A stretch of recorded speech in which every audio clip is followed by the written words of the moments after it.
بسم اللہ الرحمن الرحیم۔ السلام علیکم دوستو، دنیا بھر کی خبروں میں آج آپ سنیں گے، لیکن اس سے پہلے اگر ہو سکے تو لائک اور سبسکرائب کا بٹن ضرور دبا لیں۔ شکریہ۔ اسلام آباد ہائی کورٹ نے کہا ہے کہ سائفر کیس کے فیصلے میں ٹرائل کورٹ کے جج نے اپنے فیصلے میں کس بنیاد پر یہ تحریر کیا ہے کہ پاک امریکہ تعلقات ختم ہو گئے ہیں۔ عمران خان کے وکیل سلمان صفدر نے دلائل دیتے ہوئے کہا کہ عمران خان اور شاہ محمود قریشی سے دو سوال پوچھے گئے۔ سوال پوچھنے کے فوری بعد سزا سنا دی گئی۔ ملزم کے بیان سے پہلے ہی فیصلہ سنا دیا گیا۔ ہم سے ایسی کیا گستاخی ہوگی کہ ہمیں کورٹ سے باہر کر دیا گیا اور اب عدالت میں نہ آئیں۔ جسٹس میاں گل حسن اورنگزیب نے استفسار کیا کہ ٹرائل کورٹ جج نے اپنے فیصلے میں یہ فائنڈنگ دی کہ پاکستان امریکہ تعلقات ختم ہو گئے۔ ٹرائل جج نے کس بنیاد پر یہ لکھا کہ تعلقات ختم ہو گئے؟ سلمان صفدر نے جواب دیا کہ ٹرائل جج نے امریکہ میں پاکستانی سفیر اسد مجید کے بیان کی بنیاد پر لکھا۔ جسٹس میاں گل حسن اورنگزیب نے ریمارک دیے کہ اسد مجید نے بھی یہ نہیں کہا۔ سلمان صفدر نے دلائل دیے کہ قانون کا مذاق بنایا گیا، غیر سنجیدہ پروسیکیوشن کی گئی۔ اگر سیاسی انتقام کا نشانہ بنانا ختم ہو تو چیزوں کو بہتر کرنے کا موقع بھی مل جائے۔ سائفر سامنے اس لیے نہیں لائے کیونکہ وہ ملزم کی فیور کرتا۔ سائفر کا متن پلین ٹیکسٹ کی صورت میں بھی سامنے نہیں آیا، صرف ایک کاپی واپس نہ آنے پر کیس بنا دیا گیا۔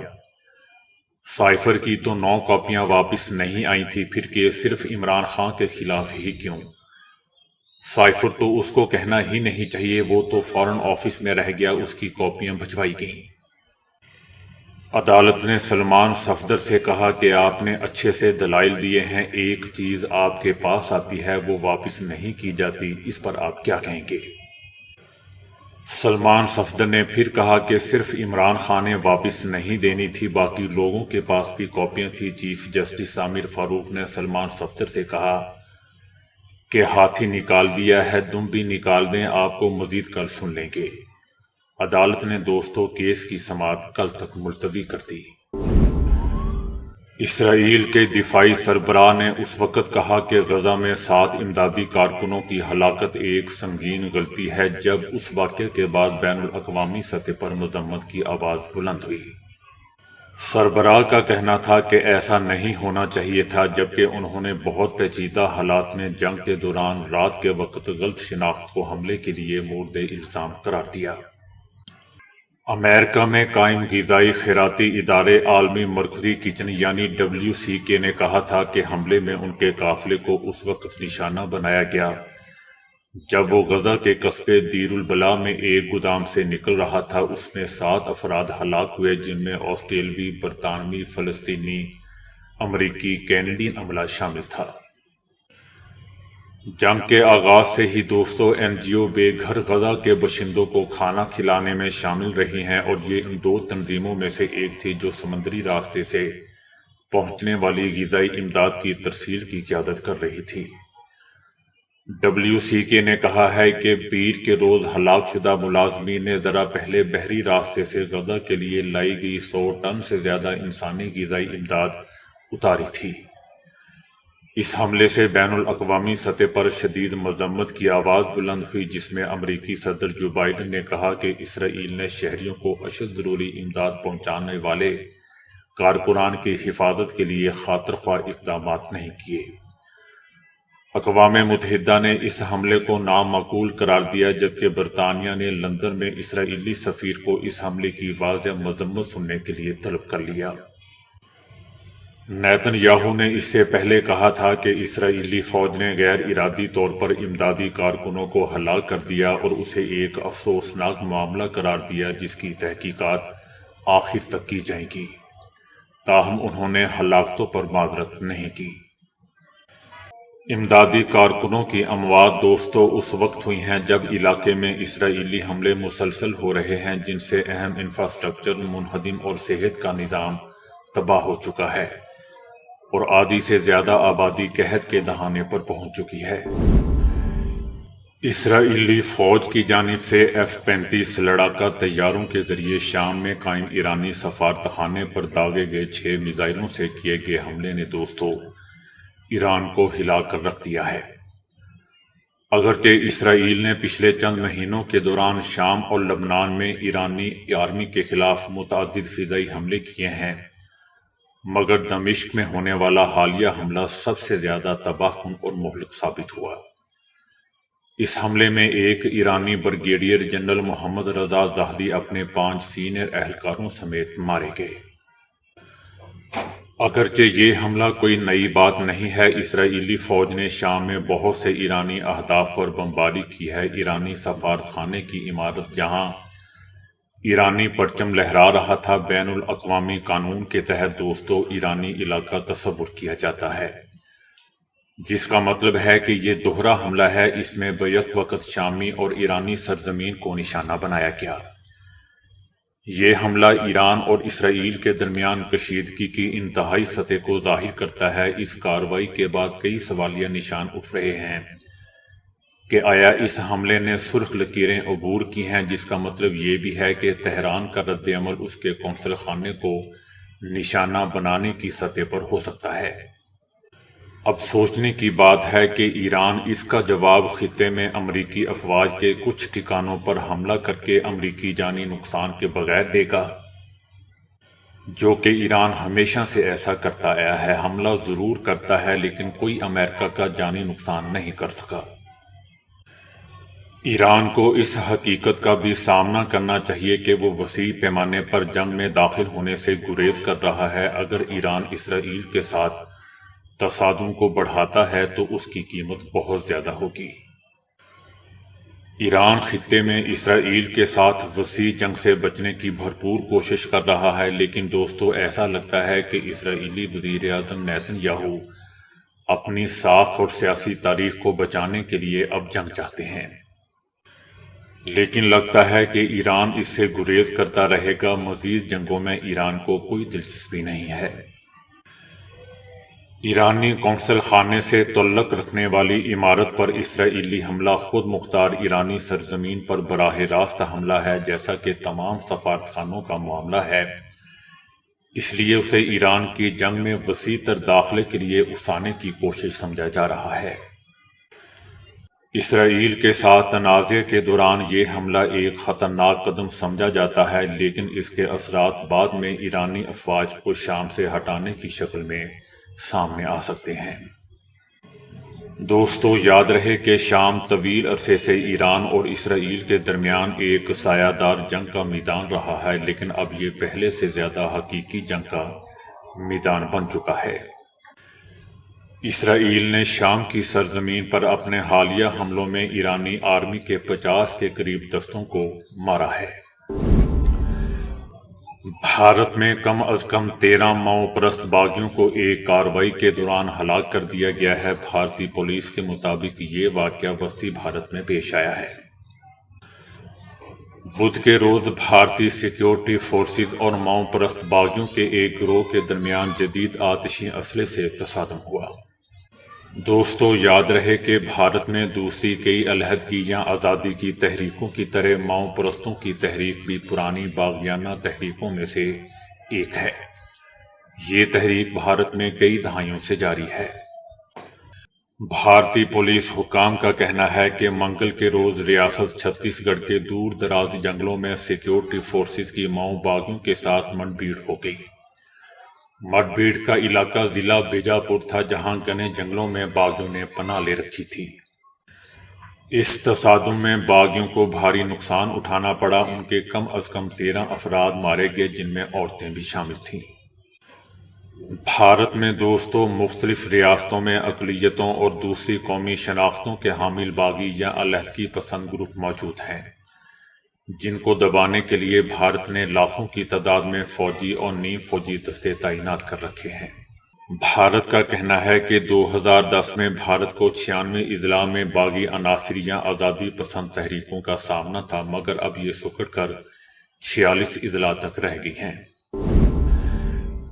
تائیوان میں بدھ کی صبح کو جزیرے کے قریب 7.2 شدت کا زلزلہ آیا۔ اس زلزلے کا مرکز حوالین شہر سے 25 کلومیٹر جنوب مشرق میں سطح زمین سے 15.5 کلومیٹر نیچے تھا۔ خبر رساں ادارے رائٹرز نے تائیوان کے فائر ڈپارٹمنٹ کا حوالہ دیتے ہوئے بتایا ہے کہ ایک شخص ہلاک اور 60 سے زائد زخمی ہوئے ہیں۔ فائر ڈپارٹمنٹ کے حوالے سے خبروں میں یہ بھی بتایا گیا ہے کہ کم از کم 26 عمارتیں منہدم ہو گئی ہیں، جن میں سے تقریباً نصف مشرقی شہر حوالین میں تھیں۔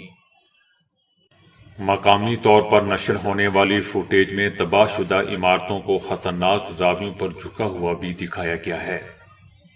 بتایا جا رہا ہے کہ یہ زلزلہ پچھلے 25 سالوں میں اب تک کا سب سے طاقتور زلزلہ تھا۔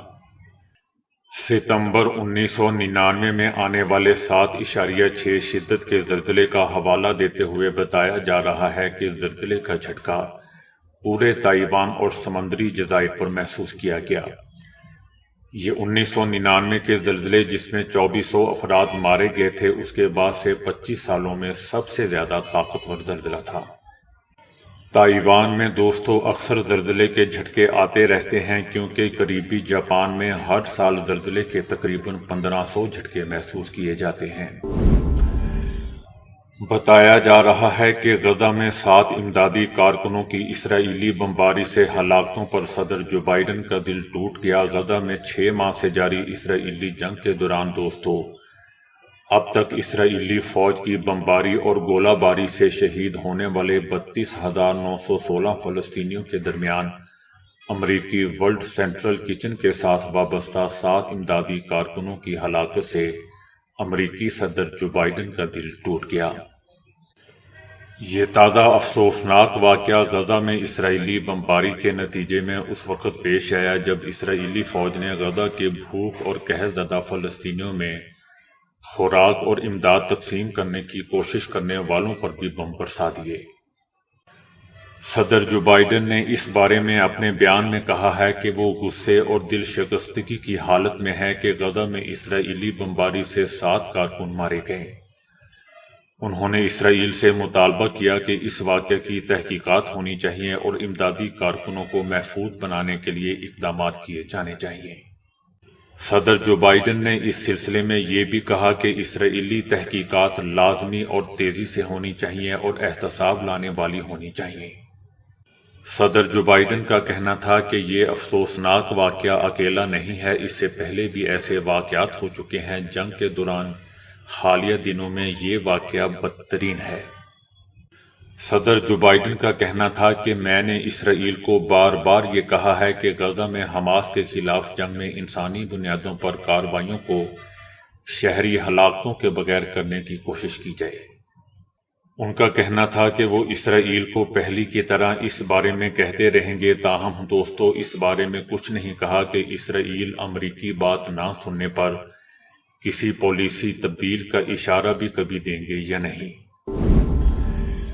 ایران کے صدر ابراہیم رئیسی نے دمشق میں ایران کے قونصل شعبے میں صہیونی حکومت کے غیر انسانی حملے کی مذمت کرتے ہوئے اس حملے کو بین الاقوامی قوانین کی کھلی خلاف ورزی قرار دیا اور کہا کہ شہید ہونے والے مجاہد جنرل مقدس دفاع کے دور کے بہادر سپہ سالار اور کمانڈر تھے۔ ایرانی صدر کا کہنا تھا کہ مزاحمتی محاذ کے ہاتھوں بے درپیش شکستوں اور ناکامیوں کے بعد صہیونی حکومت اس طرح کے جرائم کا ارتکاب کر کے اپنی ذلت آمیز شکست پر پردہ ڈالنے کی کوشش کر رہی ہے، اور اسرائیل نے اپنے آپ کو بچانے کی کوشش میں اندھا دھند قتل عام کو اپنے ایجنڈے میں قرار دے رکھا ہے۔ صدر ابراہیم رئیسی نے سختی سے کہا کہ اس کو جان لینا چاہیے کہ اس طرح کے غیر انسانی اقدامات سے ہرگز وہ اپنے مذموم عزائم حاصل نہیں کر سکے گی، اور اس کے اس بزدلانہ حملے کا بھی اسے ضرور جواب ملے گا۔ ایران کے سپریم لیڈر آیت اللہ خامنائی نے غاصب اور نفرت زدہ صہیونی حکومت کے ہاتھوں ایرانی آرمی کے سینئر کمانڈر جنرل محمد رضا زاہدی اور ان کے چند دیگر ساتھیوں کی شہادت کی مناسبت سے ایک پیغام جاری کیا ہے۔ ان کا کہنا تھا کہ ان شہداء پر اللہ اور اس کے اولیاء کا درود اور سلام ہو اور ظالم اور جارح صہیونی حکومت کے حکام پر لعنت ہو۔ آیت اللہ خامنائی کا مزید کہنا تھا کہ ان شہداء نے کچھ کھویا نہیں ہے بلکہ انہوں نے اپنا انعام اور اجر حاصل کر لیا۔ انہوں نے زور دے کر کہا کہ خبیث صہیونی حکومت کو ہمارے بہادر جوانوں کے ہاتھوں سزا ضرور ملے گی اور ہم اس کو ان مجرمانہ اقدامات پر پچھتانے پر مجبور کر دیں گے۔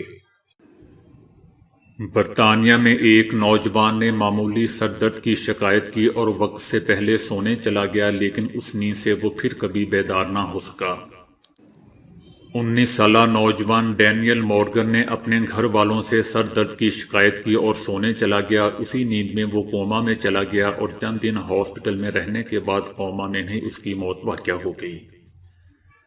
ڈینیل کی فیملی کا کہنا تھا کہ ڈینیل کو سر درد ہونا کوئی نئی بات نہیں تھی، اسے کئی سالوں سے درد شقیقہ کا مسئلہ تھا اور اکثر اسے سر درد ہوتی رہتی تھی۔ ڈاکٹروں نے بتایا کہ اس کے سر کے اندر خون بہنے کی وجہ سے وہ کوما میں چلا گیا۔ ڈاکٹروں نے اسے کئی دن لائف سپورٹ مشین پر رکھا اور بالآخر انہوں نے کہہ دیا کہ وہ اب مزید کچھ نہیں کر سکتے۔ سیاحوں کی طرف سے جگہ جگہ پر کوڑا کرکٹ پھینکنے سے تنگ آئی تھائی لینڈ نیشنل پارک کی انتظامیہ نے انہیں سبق سکھانے کا نیا طریقہ ڈھونڈ نکالا ہے، جس کے تحت یہ کوڑا سیاحوں کے گھروں میں بھیجا جا رہا ہے۔ اب دوستو سوال یہ پیدا ہوتا ہے کہ کوڑا کرکٹ سیاحوں کے ایڈریس کے بغیر ان کے گھر کیسے پہنچایا جائے گا؟ پارک انتظامیہ نے اس کا حل یہ نکالا ہے کہ پارک میں داخل ہونے سے پہلے سیاحوں کو گھر کا ایڈریس لکھنے کو کہا جاتا ہے۔ حکومت نے فیس بک پوسٹ میں لکھا ہے، تھائی لینڈ حکومت نے فیس بک پوسٹ میں لکھا ہے کہ ہم تمہارا گند تمہارے گھر بھیجیں گے۔ حکومت نے لکھا ہے کہ گند پھیلانا جرم ہے جس کی سزا 5 سال قید اور جرمانہ ہو سکتی ہے۔ تو دوستو ابھی کے لیے اتنا ہی۔ ویڈیو کو لائک اور شیئر کرنے کا بہت بہت شکریہ۔